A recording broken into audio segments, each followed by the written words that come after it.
Hey folks, welcome back to Ken Michaels Radio. Thanks so much for your support of my channel, and I hope you've been enjoying all the great conversations we've been having about the Beatles. I like to mix it up here on this channel, often having one-on-one conversations. More recently, some panel discussions that have gone so well. I appreciate any feedback that you have and suggestions you might have for my channel. You can always write to me directly at my email address at everylittlething@att.net. And thanks to all of you, by the way, who have been writing in, commenting about all the recent shows and past shows and discovering my older shows. It's such a blast to know that you guys are enjoying what I'm doing here. So we do have a special guest, as we always do here on my channel, and it's Steve Matteo. Back in 2004, Steve put out a book called Let It Be, which was all about the Get Back Let It Be sessions, more about the Let It Be album.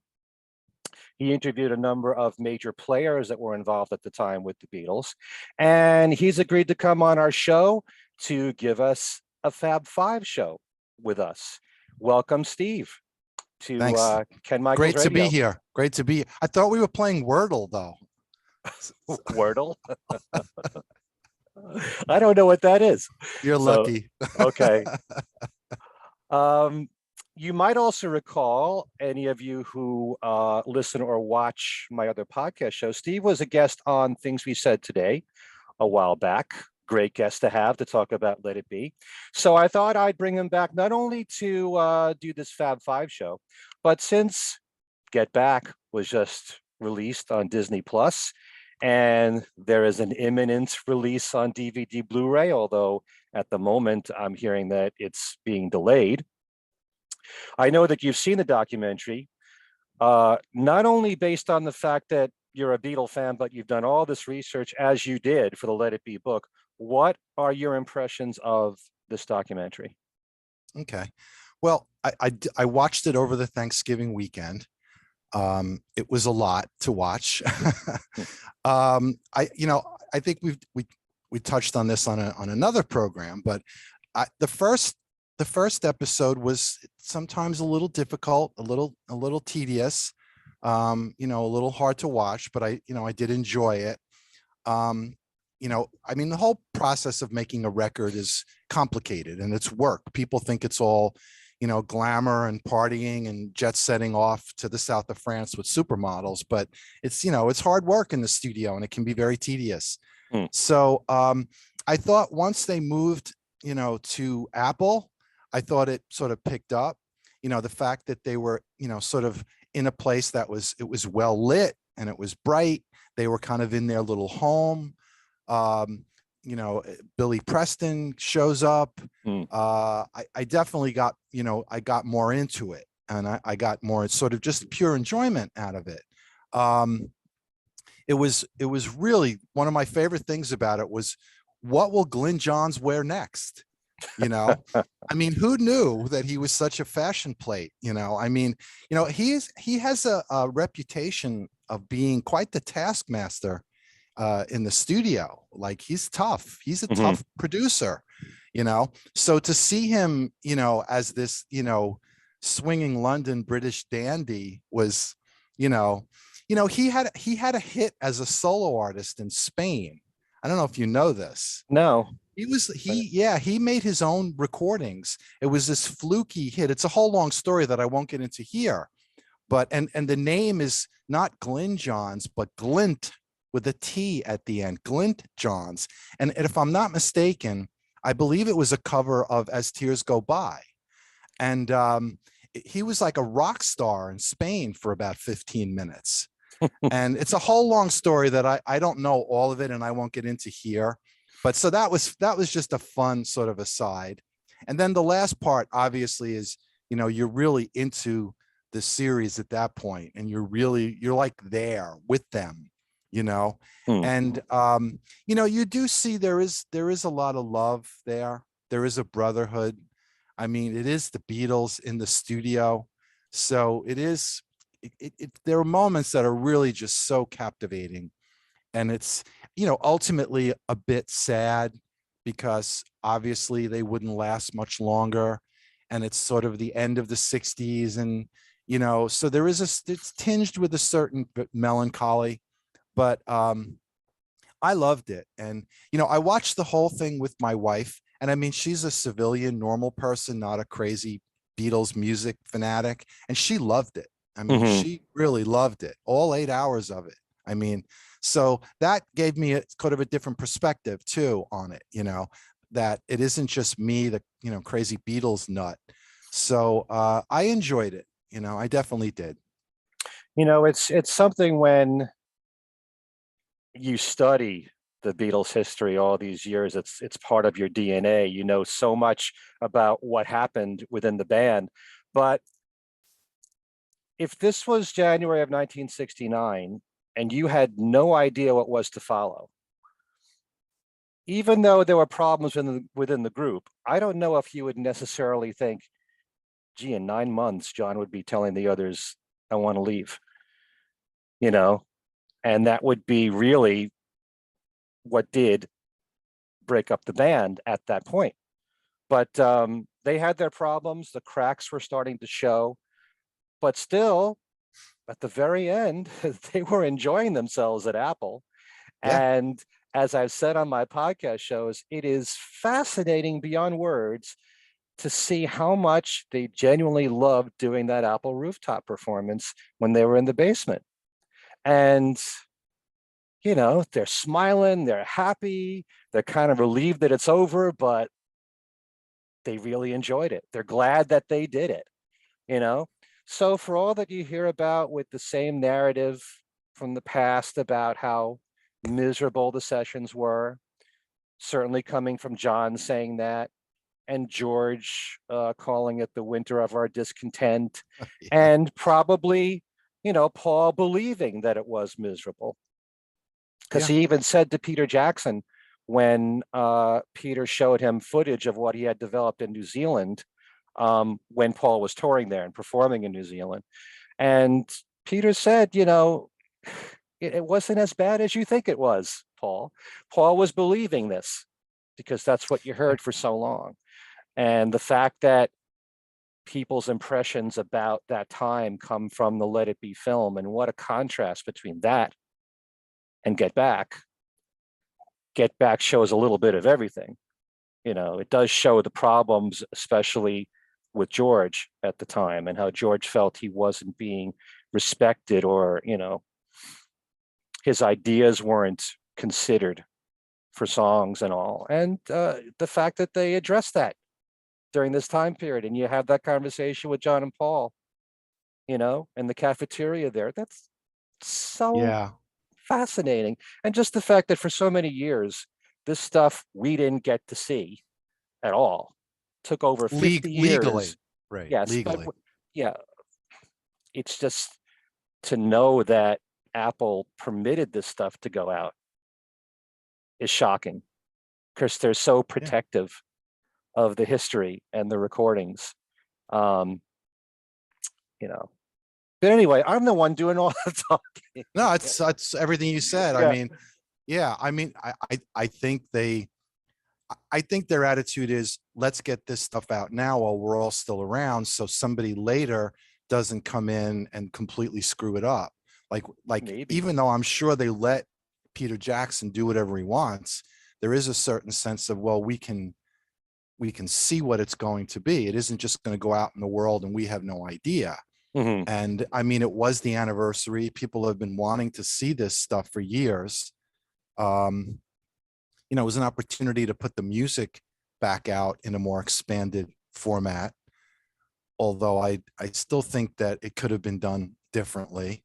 I Mm. mean, this whole idea where they're releasing the rooftop concert audio only, Right. only streaming is like, I don't know. It's like, I sometimes think it's just this big tease. It's like, and at some point we're going to get the rooftop on vinyl, on gold chip vinyl, only 5 copies. It'll be $1 million a copy. I'm exaggerating and just being silly, but it's like, it's like, you just want to have it. You just want to, like, when your friends come over, say, yeah, I'm going to put the rooftop concert on, whether it's vinyl or a CD, and just put it on. You don't maybe want to sit down when all your pals are over and watch it on video. plus in the film, it's all cut up. Now I know that they did this theatrical release, so I didn't see it. So the I theatrical did. release, does it have all the cutaways and the split Yes, it screen, does. all that? So it's just like what's in the film. Right. Okay. Well, And that disappointed me. I think a brilliant job was done by Peter to do that, to have all those different shots at the same time. And as he said, there were 10 cameras going on throughout the whole thing. 5 were on the rooftop. I think he said 3 were on the street and 2 were in the Apple building. And it's great to see so much of it going on at the same time, yeah. simultaneously. It's fascinating to watch that in a documentary, but at the same time, I still wish that we would just get the Beatles on the rooftop and nothing else. And yeah, the people around them who were sitting on the sidelines and the cameramen and Kevin Harrington. Love to see more of Alan Parsons. Yeah.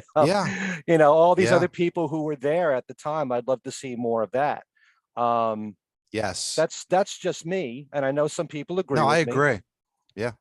But still, it's very difficult to be critical of Apple when you have no idea what they're planning further on down the road. They could always put out a Right. deluxe version with bonus footage. Maybe they will Right. give us this Apple rooftop concert, and then I It'll be still the don't even know. Uber version, the Uber, version. Despite the fact that I think that I'm so blessed by the fact that on my podcast show, Things We Said Today, we had the chance to do a very long interview with Peter Jackson.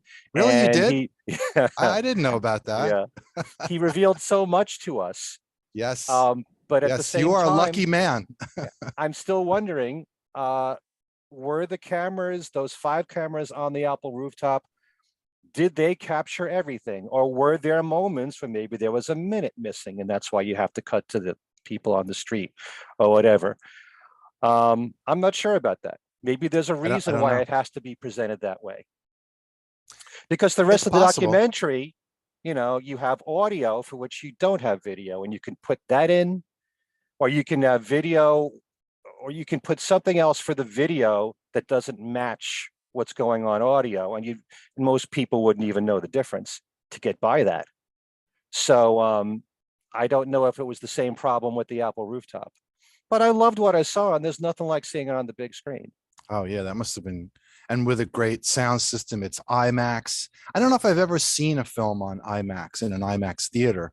So, just it's a whole experience. It's like a communal thing. Mhm. I mean, I do like the split screen stuff because it's very sort of 60s.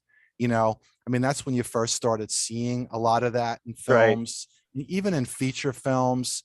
There's different movies. I don't know, is it Thomas Crown Affair, one of those movies?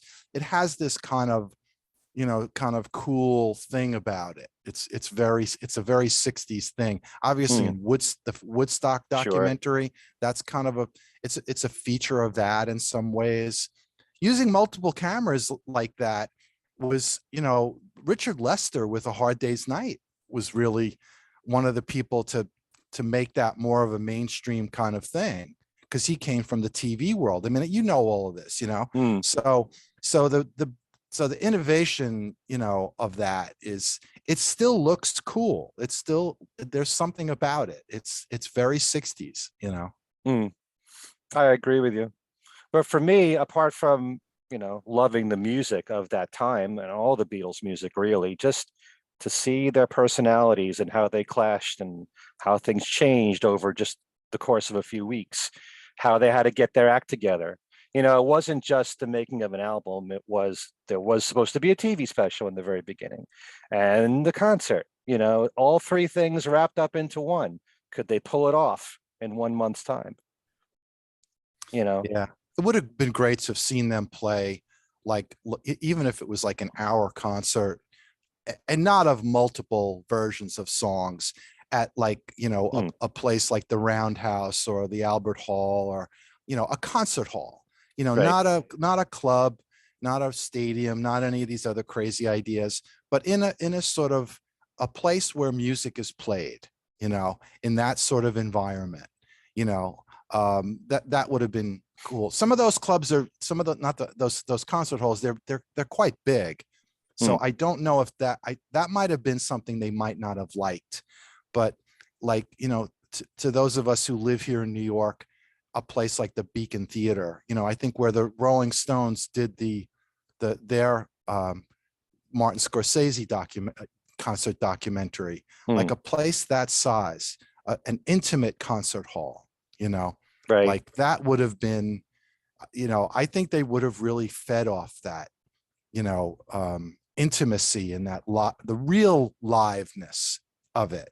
I think they would have been, I think John has some stage fright sometimes, believe it or not. He So has I said don't so. know. I don't know how he might have been like, but you know how it is. Once they strap the guitar on and you kind of get past the first song, then he's just a big ham, and he would have loved it. And the funny thing is, despite all this information that we're fed from almost 8 hours of footage, there's still so many questions left unanswered. It's incredible. I still wonder to this day. I mean, we know that Ringo had to film the Magic Christian right after this, but does that mean that all the work they had to do on Get Back, Let It Be had to be finished by the end of January? Because Well, even wasn't though it delayed? Wasn't his going to start filming delayed? And Dennis O'Dell, who obviously was producing Get Back, Let It Be, whatever it was, Yep. he was also the producer of The Magic Christian. Right. So and Peter Sellers is the co-star. So I'm sure at some point Dennis said, oh yeah, I think it's Ringo's going to need a few more days. And everybody was probably, okay, whatever. That's that. I mean, that's how loose those things were back then, I would imagine. But my point is that they resumed recording February 22nd. They worked on I Want You to See So Heavy, and Ringo was there for that. Yeah. So why couldn't they just, had more sessions with Ringo? I know he was busy with the Magic Christian. He probably had some free time. But why did everything have to end the end of January like that? I don't know. I don't know. We'll never know. Tomorrow never knows. That's true. Anyway, so let's do our Fab Five show. For anyone Okay. who's new to this channel, that's when I ask my guests to name 5 albums, 1 Beatles album, 1 from each solo Beatle, that are the albums that you're listening to the most right now, the ones that you're in the mood to listen to. And as I've always said, they don't have to be your favorites. They don't have to be what you consider to be the best albums from the group and the solo. If maybe you've been watching Get Back and you've got Let It Be on your brain and that's what you feel like listening to right now, fine. For whatever the reason, these are the albums you feel like listening to. So we'll get a taste of what's in your eyes and in your ears right now, Steve Matteo, where the Beatles are concerned. Let's start with George. Okay. Well, with George, it's easy because it's always All Things Must Pass with me. And I think I've alluded to this before. All Things Must Pass is my favorite album of all time, period, by anybody, including the Beatles. Okay. It's become my favorite album of all time. I always say that it's not an album, it's a monument. It is it's just extraordinary. And I love Phil Spector's original production. I will go on record to say that. Although, I mean, having talked to Ken Scott and talked to others, it wasn't quite all Phil, that it was a lot of Ken and it was a lot of George who really wanted it to sound the way that it did. So I think you have these extraordinary songs. I mean, you obviously as we're talking about Get Back, Let It Be, this backlog of songs. So you have all of that. And then you have this amazing production and you've got 3 albums, although I think most of us would say that the first 2 albums are really what we mostly listen to and what makes it the great album that it is. And then you have all these players. You have all these amazing people that play on the record.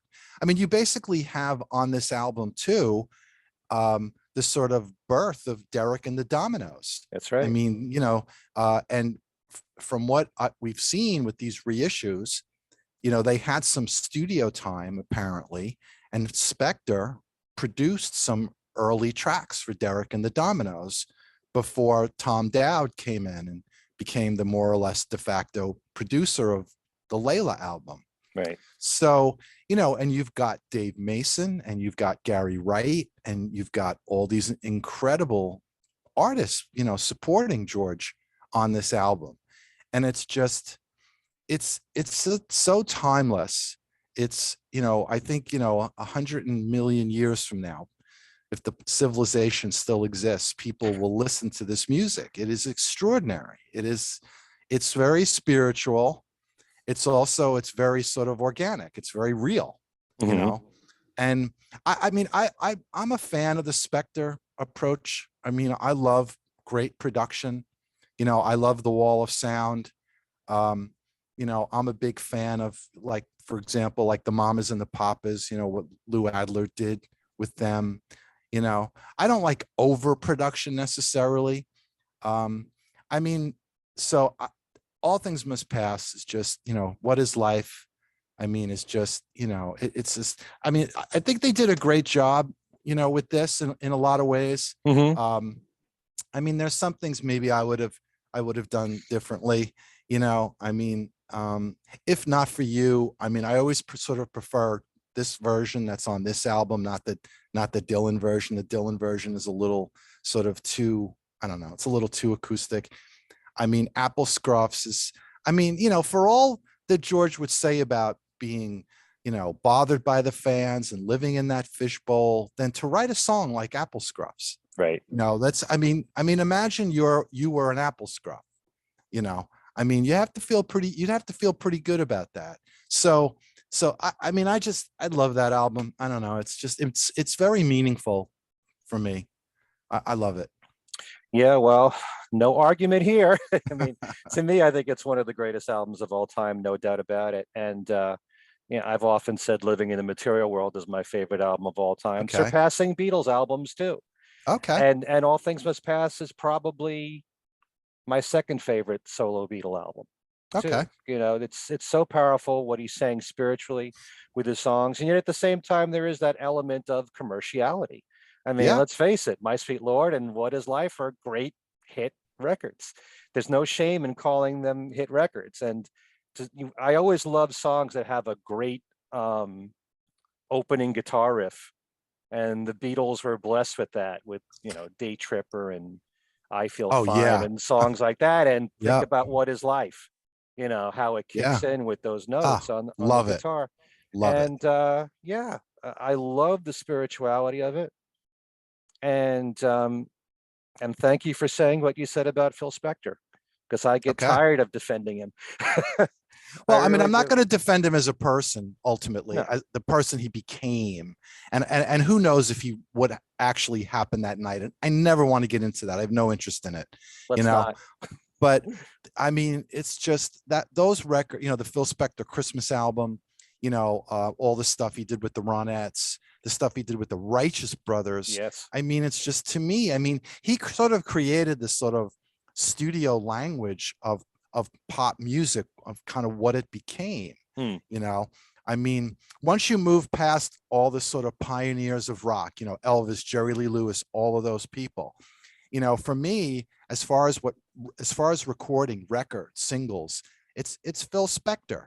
The other two pillars for me are the harmonies of the Everly Brothers and the songwriting of Buddy Holly. Those become the sort of pillars of launching then the Beatles, later. So big fan of Phil's music. Oh yeah. And once in a while I get to hear isolated tracks of some of those 60s recordings, like You've Lost That Love and Feeling, without the vocals, and then you really come to appreciate all that he put into that, and the arrangement and all the different sounds that he used. And it was brilliant. It stands just by itself without the vocals. Yeah. When I think I've told this story before, when I did my Let It Be book, I'll hold it up, by the way, shameless self-promotion over here. Okay. But I interviewed Klaus Forman, and he talked about Instant Karma, and John was, just getting nowhere with it.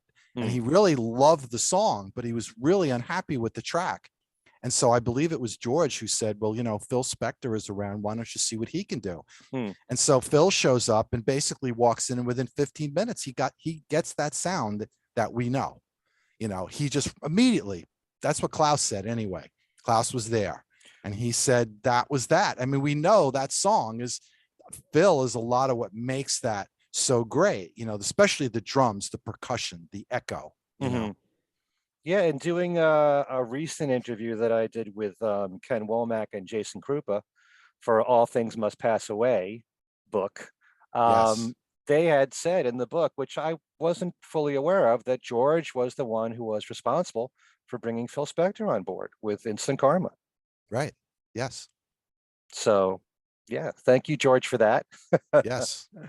And yeah, the songs on All Things Must Pass, though, are just so powerful. And just to see, I mean, if you needed more proof of why the Beatles needed to break up, here is someone who had a backlog of so much great songs, plus the new ones he was writing at the same time.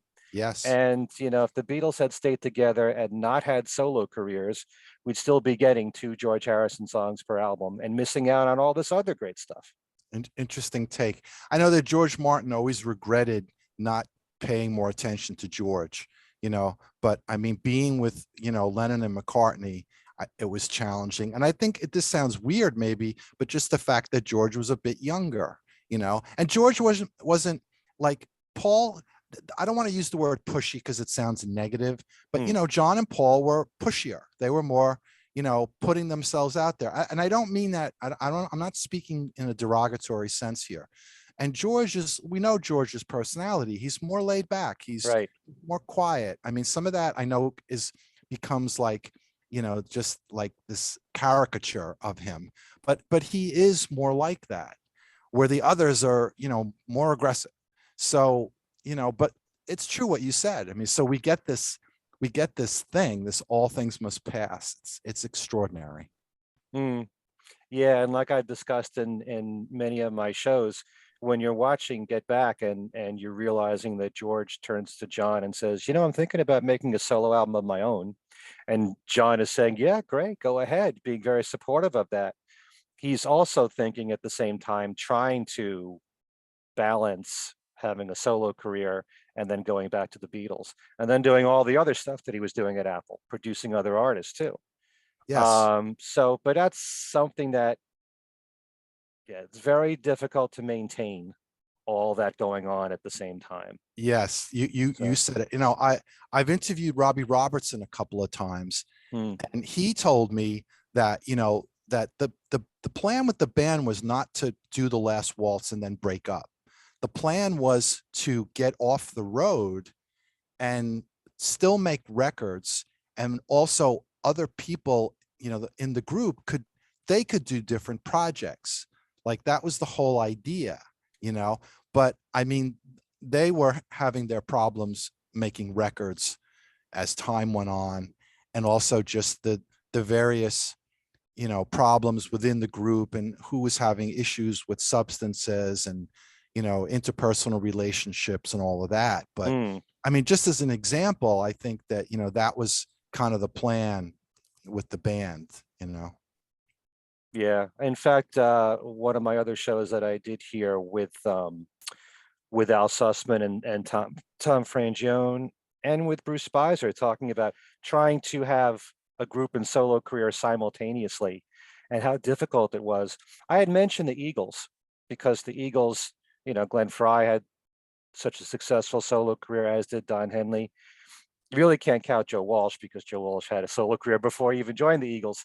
But there was a period there of something like 15 years when the Eagles didn't release an album at all. And that's when all that success happened for Don Henley and Glenn Frey. So it wasn't like the group and the solo were going on at the same time. Right. You I mean, know, no, they so were broken up. I mean, yeah. they hated each other and they were broken up, and that was a messy divorce, Hmm. and any band that like releases their last album as a live album and basically puts hand grenades in an eagle's nest as on the cover, you know, there's issues. Yeah. I mean, I like the Henley albums a lot. Hmm. I mean, I think Glenn had he had success, but I think they were good commercial hit singles. Right. But those Henley albums really are, those are great albums. I saw him a number of times during that period. And he had an amazing band, and they really did a great job reproducing those albums live too, Mm. and had some opportunities to sort of hang out with Don and talk to him and stuff. And he was in a good place at that Right. time.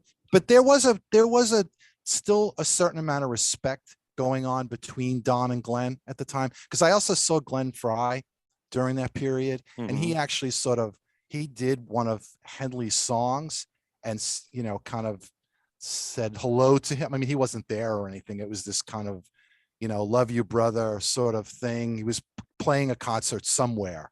And so those two were still kind of okay. The big sort of chasm there, or whatever the word is, in the band was a lot between Glenn and Don Felder. Hmm.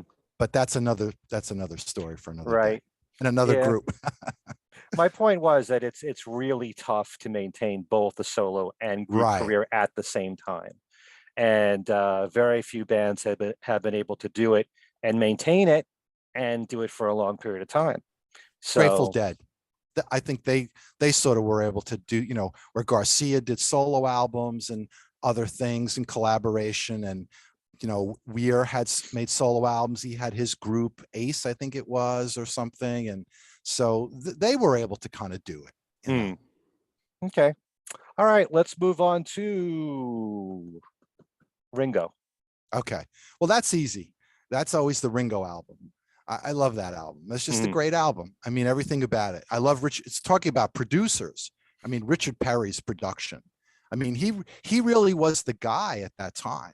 I mean, that album, No Secrets, Carly Simon. He was producing Nielsen. Right. I mean, if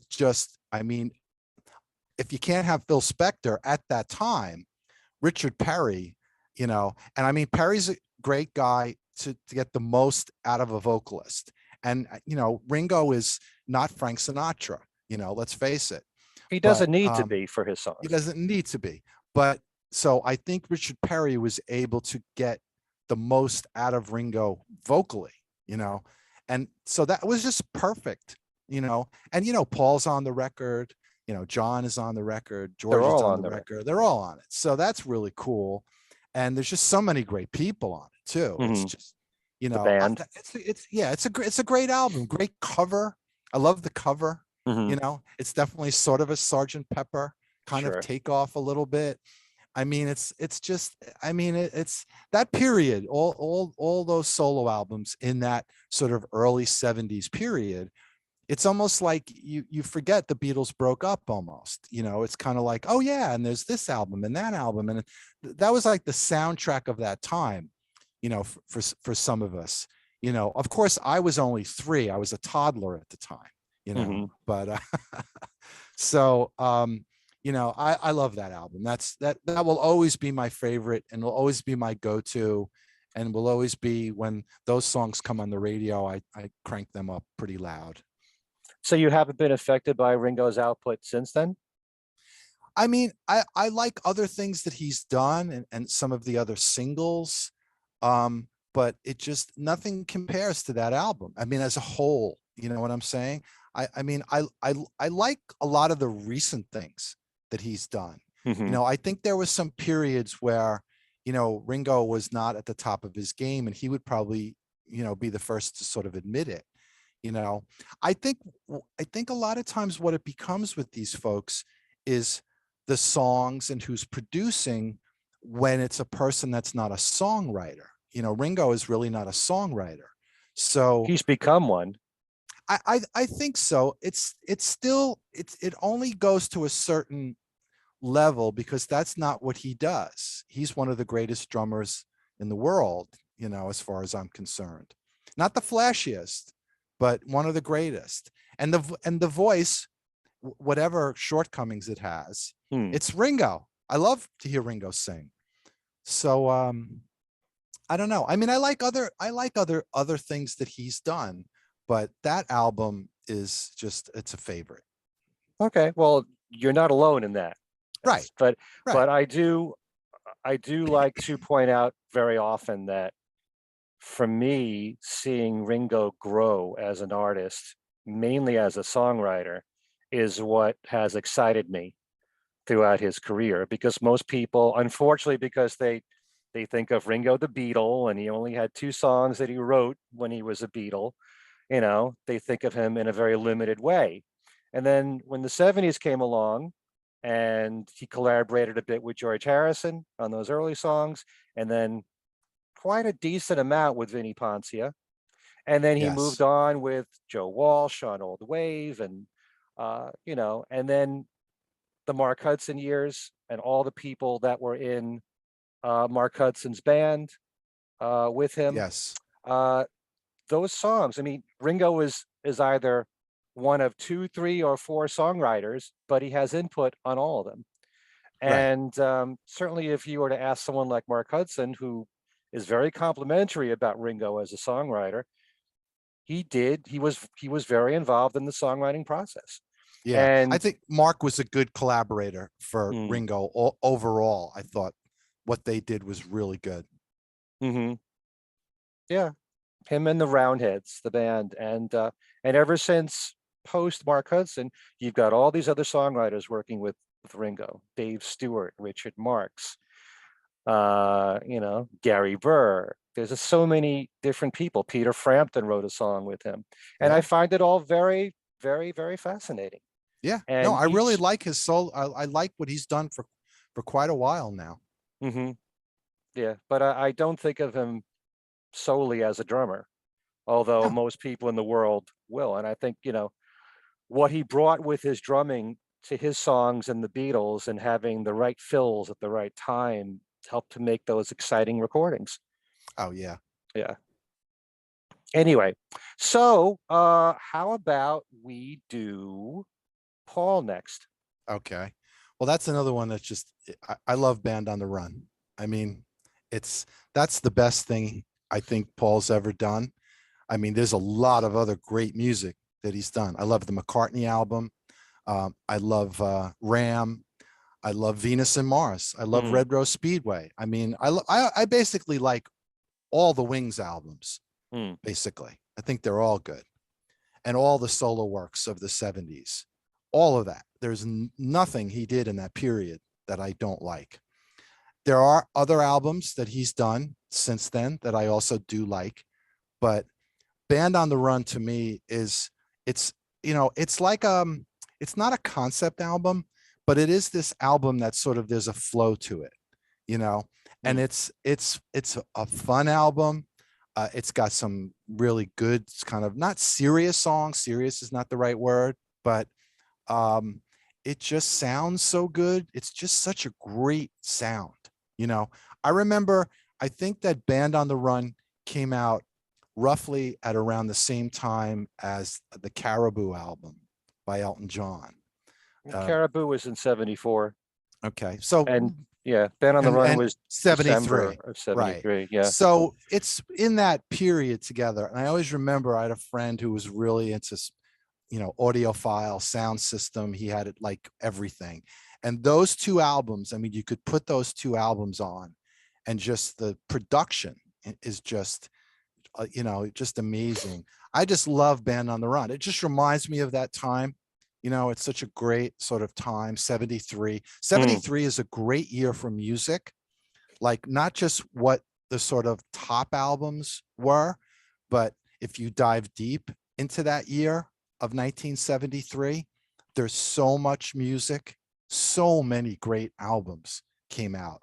It's sort of a it's not maybe this is not a thing that most people know, but that was the last year that people and the men in the United States were being drafted. The draft ended, you mm, know so it becomes this kind of changeover, and I also think that the music kind of moves a little bit more to America, kind of back to America. I know, yeah, you sort of have the glitter glam thing, going on, Bowie and, T-Rex and Roxy Music and Mott the Hoople and all of that.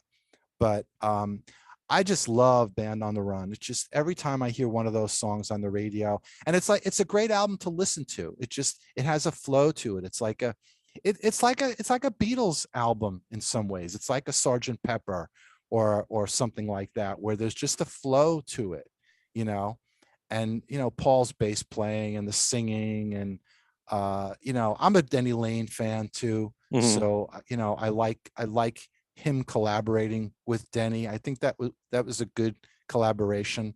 I think it worked for both of them, Sure. so great cover. I mean, that's a great album cover. I mean, of all time, It's as a one of them. Yeah. package. Yeah. I have many different versions of it. I have the Mobile Fidelity Sound Lab version of it. I love it.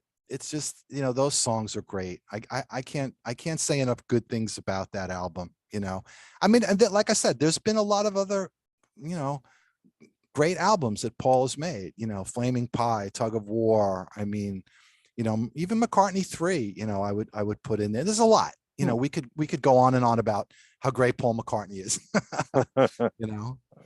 Okay. In many ways, you're speaking my language here. Even though Band on the Run, I will always look at as being one of his great albums, but 1973, nothing will ever compare to 1973 for me as being the greatest year in Beatle history when it comes to their music, because you had Red Rose Speedway, Living in the Material World, Mind Games, Ringo, and Band on the Run, all in Yeah, the same year. there you go. 5 albums, all Yeah, in one year.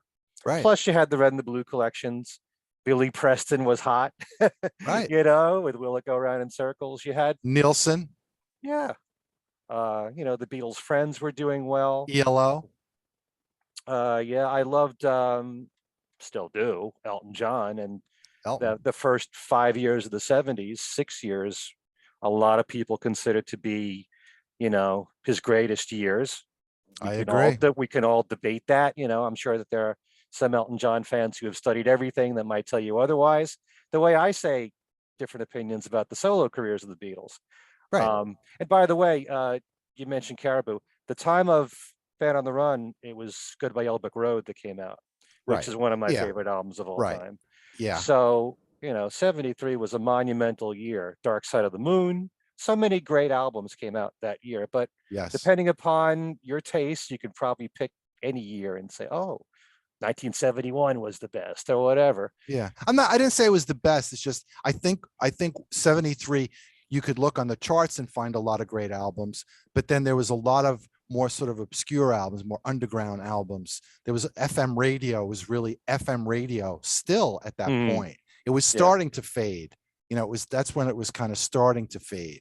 Like I think 74 is where things just now start to dip a little bit, where 73 is kind of like a high water mark, Hmm. Okay. Let's move on. How about your Beatles album? Okay. Well, it's the White Album because first of all, there's two of them. So you get twice as much Beatles on it. You know what I'm saying? Hmm. It's just my favorite. It's just a great party album. It's a great album to listen to with friends. There's so many songs on it, so many different styles of music. There's so many different sort of, all the kind of mythology and all the sort of backstories that exist. And, there's just so much there. Again, the cover. I mean, we love the cover. Hmm. It's such a great cover. Just everything about it, the stories about it, the mythology, just, it's just great. I can remember being a DJ in a bar, and it was like, playing like, there was a girlfriend of mine there. It was her birthday, and playing Birthday and everybody dancing to it. And just I could tell 100 stories like that. Hmm. It just, I mean, so I know George Martin always felt they should have done a single album, and I don't know. I disagree. I love it. Everything about it, the packaging, the pictures, the poster. It's just so, there's so much there. It's so, in so many respects, it's so untrendy too. it's not really following any trends. It's so song based. You know what Hmm. I mean? Like it isn't a British Invasion album. You know, it isn't a psychedelic album. You know, it's just it's so all over the place. It's so messy in a good way. It's like a four-sided Rorschach test. You know, I mean, as untrendy as it is, it very much reflects 1968 because that's when the culture starts to kind of splinter. You know, and this sort of violence that unfortunately rears its ugly head after all the sort of peace and love of 67 of the psychedelia. Hmm. And you know, it's reflective of, you know, assassinations and, you know, student unrest and the war in Vietnam. And it's, again, there's just, like all things must pass, there's so much in it beyond just listening to the music. You know, it's really amazing right through till good night. Even Revolution number 9. I mean, Revolution number 9 is so revolutionary. It's like, it's the, you know what I would love? I was thinking about this the other day, funnily enough, is they should make a sort of extended EP or something, whatever you want to call it, on a 12-inch vinyl. And side one is Revolution number 9. And then side 2 is Carnival of Light. That's what I would like to see, you know, and you could come up with some amazing artwork and, you know, press it in psychedelic day glow vinyl. And like I know Ken's thinking, wow, Steve's really going off the No, deep end now. But you not at know, all. it's so 60s. You know, I don't know if you're familiar with the writer Joan Didion, but you know, one of her most important works, she called it the White Album, you know. And I mean, she's one of the great writers to sort of to write about the 60s, you know, very eloquently, you know. And it's, there's so much to it. It's just, it's, you know, I mean, Glass Onion, you could have called that album Glass Onion if you wanted. I Hmm. love the fact that it was going to be called A Doll's House, and then they found out that this group Family, that their debut album was going to be called that. And that the cover, if you ever seen the cover of the Family album, A Doll's House, that could be the cover of the White Album. It's, you know, I could go on and on about it. You know, Okay. it's just extraordinary. Hey, I love every word coming out of your mouth because it really explains the White Album so well. I mean, to me, one of the biggest reasons why I love the Beatles is because musically they're all over the place, and no more so than on the White Album. Although I mean, when you listen to Revolver, they're all over the place musically there. So it's not like this is the first time they've been doing this. They were always about different styles of music from the very beginning, going back to doing show music, like Till There Was You, for example, or A Taste of Honey.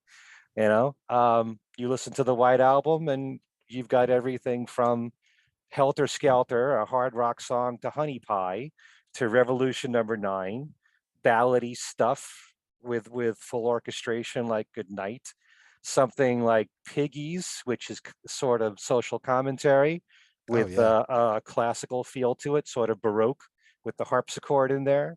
Yep. Love it. Bluesy stuff like Your Blues, Yeah. Obla Dale Blah Da, which they say is reggae. As a kid, I Right. never Blue recognized beat. it as, yeah, Yeah. whatever you Blue want to beat. call it. Right. Yeah. Right. There's Which I so never much. understood why John didn't like that song, because John liked that blue beat reggae thing, Hmm. you know. I mean, it's also, you know, Paul rocks. Anybody that says, oh, Paul McCartney's wimpy music. Yeah, you know what? Have you ever heard the White Album? Okay. I mean, some of the hardest rocking stuff that the Beatles ever did is on that album, and Paul wrote it. So it's like, you know, I don't want to hear about, you know, don't talk smack about Paul. Sorry. It's ridiculous stereotypes. Yep. You know, it's like Paul was the guy that wrote love songs and ballads. John Lennon could write great love songs and ballads too. Yeah. you Yeah. know, He sure did. just listen to what they did as a band, and some of the Yep. greatest love songs are John's. Yep. People who don't really know like to reduce things to sort of these cultural stereotypes and as shorthand to explain Hmm. things to people who don't know. And Right. it's just, I hate that. I hate when people who don't really know music, write about it or talk about it or comment. Look, we all have opinions. That's fine. But it's like, like when McCartney was interviewed on 60 Minutes, I don't know whoever it was that did the interview, and this is no swipe against this person, but she thought the way to understand interviewing Paul McCartney was, instead of dressing up like a journalist, wearing a pair of blue jeans. And it's like, and it's nothing against her. I'm sure she's a competent journalist, but I would have rather have seen somebody who really gets who this guy is and really knows it. I always hate that these people, they get the opportunity to talk to these people because, they're on 60 Minutes, Right. and it's like, they don't know. They really don't know. And that just drives me crazy when celebrities interview these people. It's Paul McCartney, I mean, I want to hear somebody interview him who knows the history and really knows it.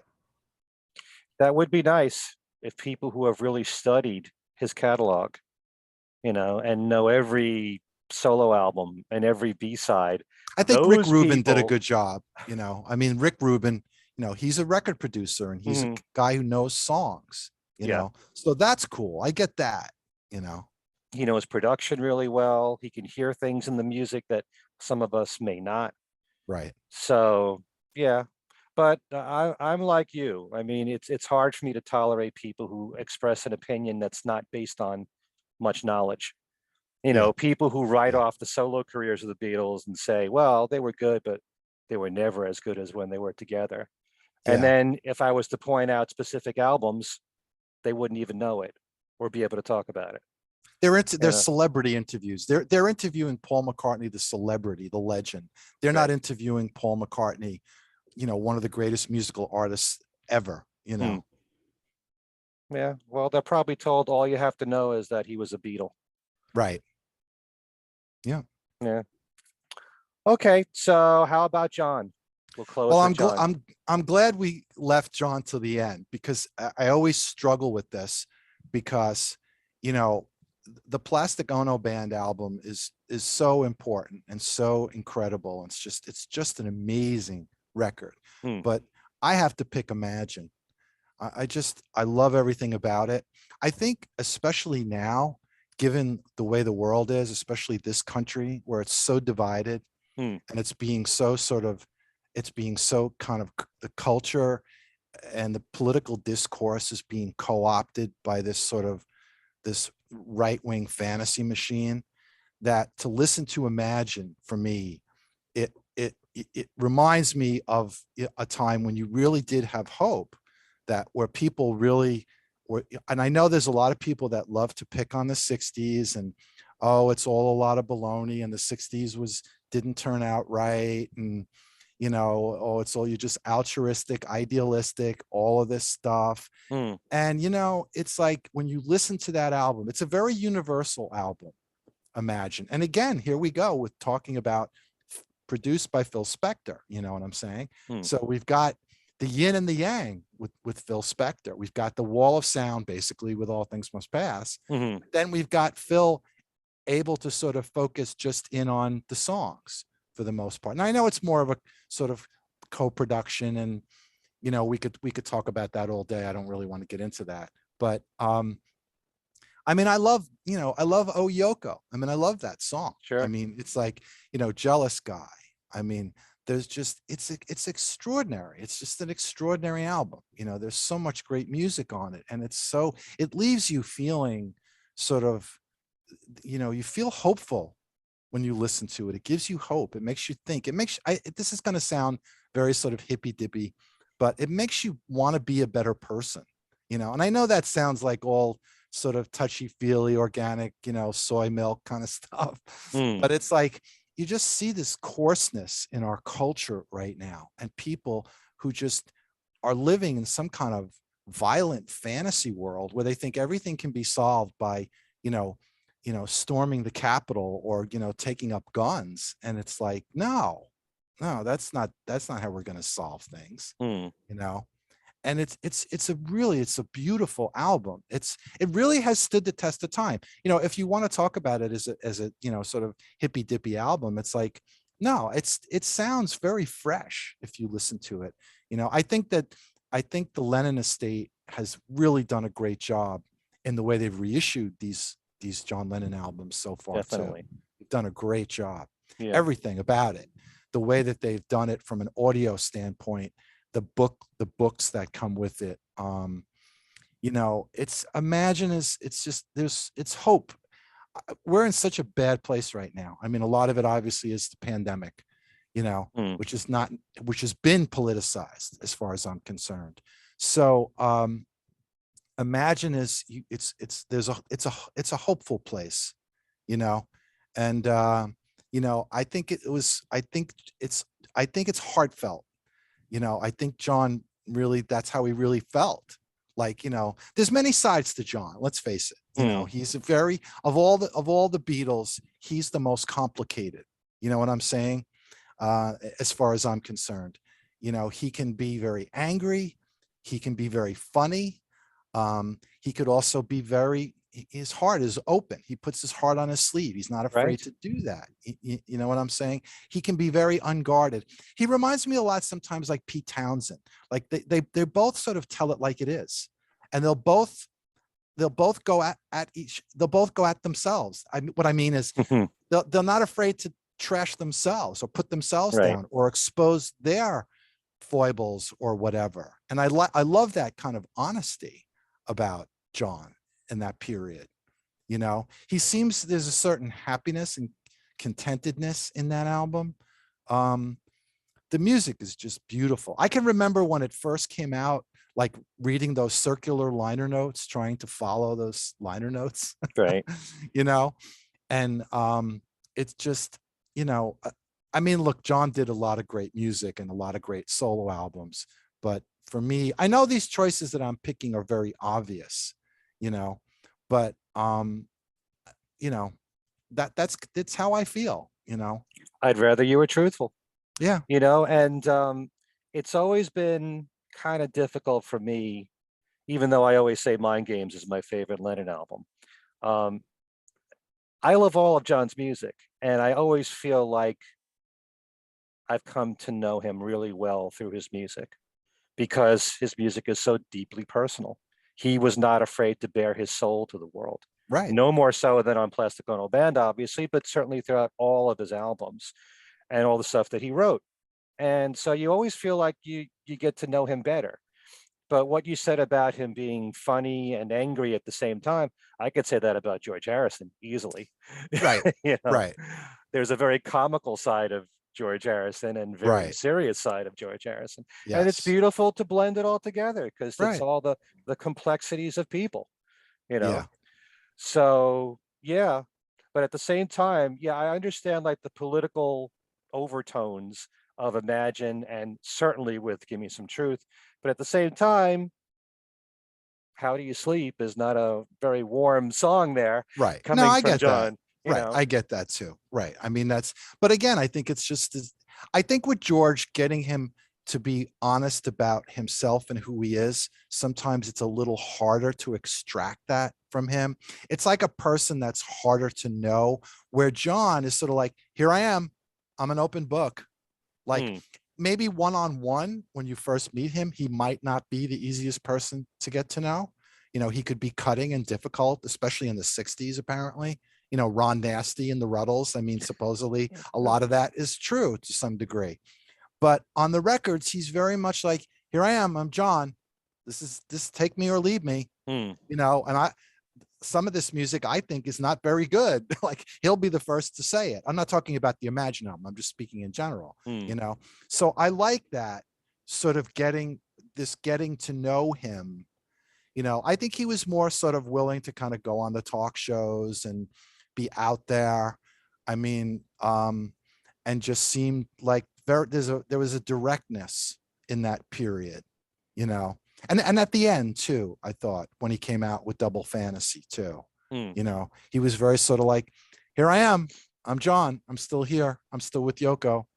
Yeah, we all went through this 60s thing and now we just went through this 70s thing and we're all scratching our heads and trying to figure all this stuff out. Yeah. And just because I was in the Beatles doesn't mean I have a clue more than you do, you know. Mm. Well, I do think that unlike what you said, I think we know a lot about George through his music. I Yeah, mean, the spiritual side of him is who he was and what mattered right, most to him in his life. And to talk about that in his songs, that's what mattered to him. right, And he just wasn't as much a public person as John was. right, He didn't want to exactly, go and do a million interviews and be right, on TV talk shows. He right, wouldn't have done a whole week with Mike Douglas, you know, right, the way that exactly, John and Yoko did. right, So he did interviews kind of when he had to, right, to right, promote his music, and that's about it. He didn't care that much about the fame and the public persona. He knew that he mattered to people because of who he was, being a Beatle, and then, his music after that mattered to a lot of people. But I don't think he cared as much about, whether he was number one on the Billboard charts or not. right, I exactly. think that mattered to John, though. I think there were a lot of times he did, but then there were that whole obvious long period where he didn't care. So yes, I agree. Hmm, I think with Harrison, it was the spiritual music. It takes a little more time to kind of get into it and understand it. right, Sometimes, it became harder to know. It's it's one dimensional, and I don't mean that in a negative way. You know right. what I'm saying? I'm not saying he was or his songs were, but those songs where sometimes you're trying to understand it and sometimes you couldn't quite for whatever reason, depending on what your sort of, spiritual aspirations or quotient is. You know what I'm saying? But I think the point I was just making more of that Imagine is it's very universal. It's very easy Hmm, to sure. understand it for anybody. It's easy to get into, you know. Hmm. So it just, again too, it's the packaging, the cover, it's iconic. It sounds just so wonderful when you put it on. You just, sometimes you don't hear these albums, for the longest time. And then you go back and for whatever reason and listen, especially when they're being reissued and you're writing about them like I am. Hmm. And so you listen, you go, oh yeah, wow, that's right. This is pretty incredible. It's like, you know, it's very universal sort of messaging. It's like I wish there were people who in the culture who were making music like this to try to get people to maybe think that, that all of this kind of violence and all of this aggression and, all of this sort of this toxic masculinity that we have in the society right now. It's this, unfortunately, I hate to say it, this white toxic masculinity. Hmm. I don't want to get political, but it's so in our face Hmm. and it's Yeah. really tearing things apart.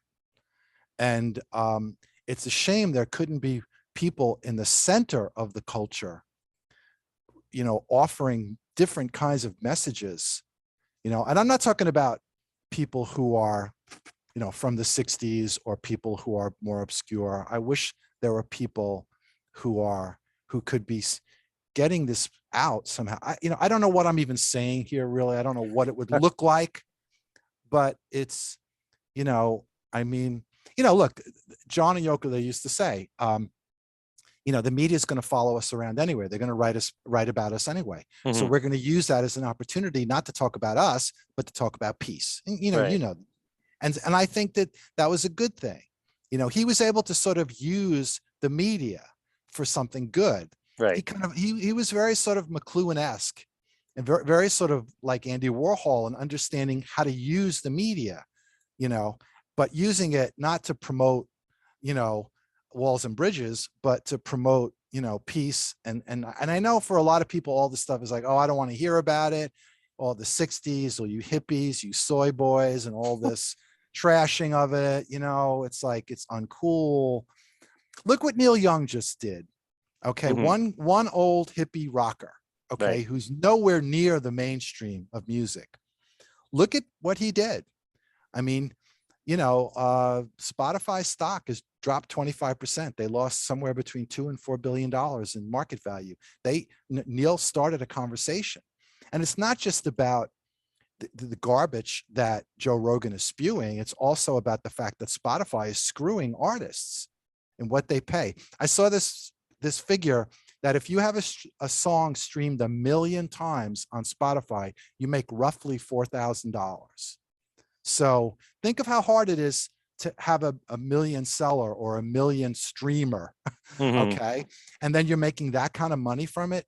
And artists have talked about this, Frampton, I think, has talked about this, about how I'm not making any money from my music being streamed. So one old hippie, out in California, who's in his 70s, I guess, at this point, Yeah. Neil Young, who has been nowhere near the music charts or the mainstream. Mhm. And look at what he started. I mean, he And now started a others ball are rolling. following suit. Yeah. Right. I didn't But mean to get political, but you know, but you reminded me of one thing, which is that losing John Lennon as we did in 1980, it's obvious to think about what a tremendous musical talent he was and what a genius he was on so many levels, and missing that. And sometimes if I think about if he was still alive, all the extra music we would have heard all these years that we lost. But at the same time, he was so much more than just a songwriter. And he spoke his mind about what was going on in the world.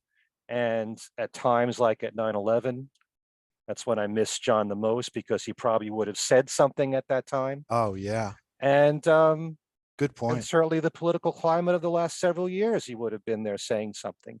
I hope So so. beyond the music itself, which is more than enough for me, if all John gave us was his music, I would, Right. I would be thrilled to pieces. But Yep. he was more than just a great songwriter and musician. Yeah. And Yep. that's when you miss him the most, when you need a voice like that to speak your views. And Speaks we sense. I yeah. think it's like, and I hate when people say, oh, I don't want to hear what musicians have to say about politics. I don't want to hear what, celebrities, entertainers. I think it depends on who it is. I think if you're an artist like John Lennon, I think speaking politics is part of who you are. Hmm. It's part of what your songs are about and what you're doing, and and your place. And I want to hear that. And they draw attention to it.